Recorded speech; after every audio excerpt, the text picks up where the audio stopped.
प्यारे बच्चों नमस्कार। मैं अंकित दुबे आपका स्वागत करता हूँ अपने YouTube channel smart study by Ankit पर। यह क्लास होने वाली है पॉलिटी की, जिसमें हम पढ़ने वाले हैं भारतीय संविधान की अनुसूचियां।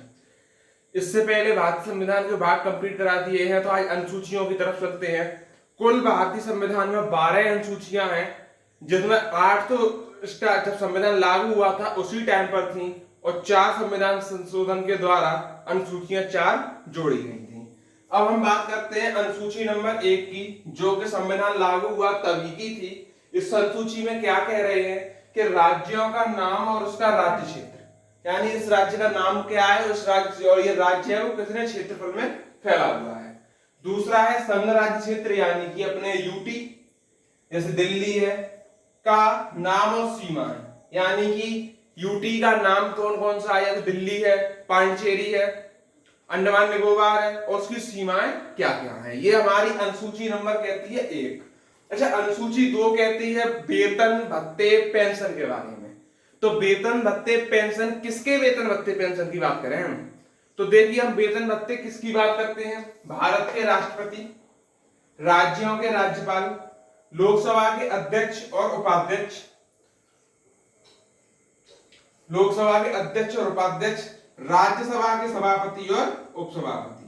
यहां करेंगे राज्यसभा के सभापति और उपसभापति। जी सर।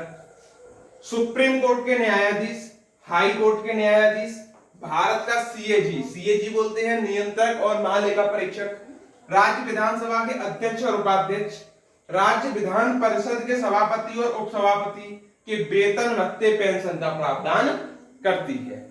तो ये अनुसूची 2 कहती है। अब हम चलते हैं अपने आगे की अनुसूची की तरफ।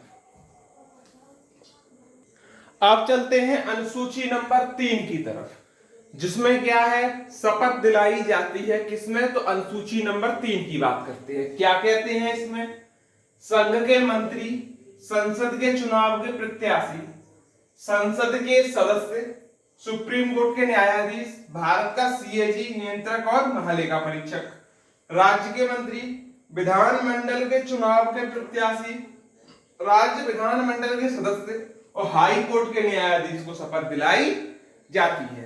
अब यहां पर आयोग क्या करता है कि आपको फंसा सकता है क्वेश्चन डाल के। कह सकता है कि संविधान की अनुसूची 3 के अंतर्गत राष्ट्रपति को शपथ दिलाई जाती है। कथन सही है या गलत है, आप कमेंट बॉक्स में जरूर बताएं। वैसे अब हम चलते हैं अनुसूची नंबर 4 पर। अनुसूची 4 कहती है कि राज्यों और केंद्र शासित प्रदेश यानी यूटी के लिए राज्यसभा में सीटों का आवंटन, क्या, सीटों का आवंटन, यानी हम बंटवारा करेंगे राज्यसभा और लोकसभा में कितनी सीटें कहां वितरित की जाए। 5वीं अनुसूची है वो आपकी कहती है कि एससी और एसटी यानी कि अनुसूचित जाति और अनुसूचित जनजाति, इसके प्रशासन और नियंत्रण से जुड़े प्रावधान, यानी कि क्या प्रावधान एससी के लिए, क्या प्रावधान एसटी के लिए, उन सभी के बारे में चर्चा की गई है। अब चलते हैं आगे, देखिएगा बच्चों। अब चलते हैं अनुसूची नंबर 6 पे।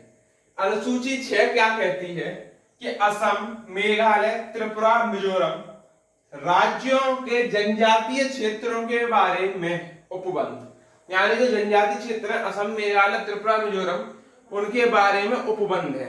अब इसको आप इन राज्यों को नाम कैसे याद रखेंगे, तो आपने पढ़ा होगा भूगोल में कि बांग्लादेश से सीमा लगाने वाले राज्य कौन से हैं, असम, मेघालय, त्रिपुरा, मिजोरम, पश्चिम बंगाल। तो पश्चिम बंगाल को हटा दो अलग, बचे 4 के बारे में उपबंध कहा गया है। तो आप ऐसे याद रख लो कि भारत और बांग्लादेश से लगने वाले राज्यों के बारे में उपबंध, अपवाद के रूप में पश्चिम बंगाल, जिसके बारे में बात नहीं की गई है। अब चलते हैं अनुसूची नंबर 7 की तरफ। अनुसूची नंबर 7 क्या कहती है, संघ सूची, राज्य सूची और समवर्ती सूची में शामिल किसे।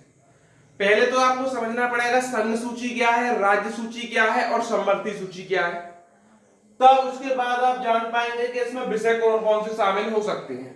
तो ध्यान देना, संघ सूची उस सूची को कहते हैं जिस पर कानून केवल संसद बनाती है, संसद ही लागू करती है। क्या, संसद ही उसमें सब चीज लागू करती है, वो होती है संघ सूची।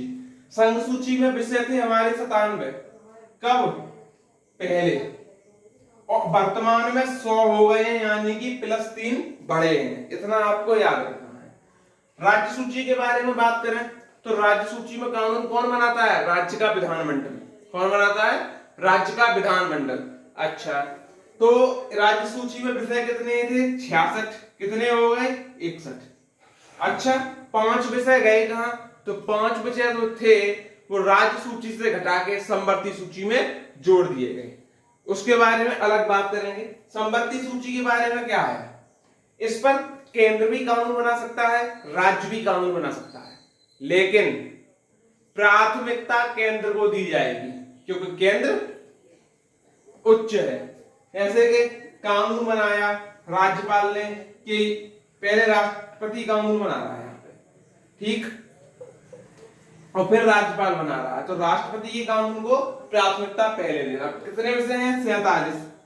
और कितने हो गए? 52। तो इसी में आ गए बढ़ के, जो यहाँ 5 घटे वो 5 इसमें बढ़ गए, बस यहाँ 3 एक्स्ट्रा में जोड़े गए हैं, इतना आपको याद रखना है। और बाकी एक दूसरे से एक्सचेंज हो गए समवर्ती सूची और राज्य सूची में। अब चलते हैं भाग नंबर जो हमारा अनुसूची 8 है उसके बारे में देखते हैं। अनुसूची 8 जो कहती है भारतीय भाषाओं की सूची, यानी भाषाओं के बारे में बात करती है। तो देखिए, वर्तमान में 22 भाषाएं हैं, जबकि मूल संविधान में 14 भाषाएं थी। कौन कौन सी भाषाएं थी? उन भाषाओं को और समझ लेते हैं।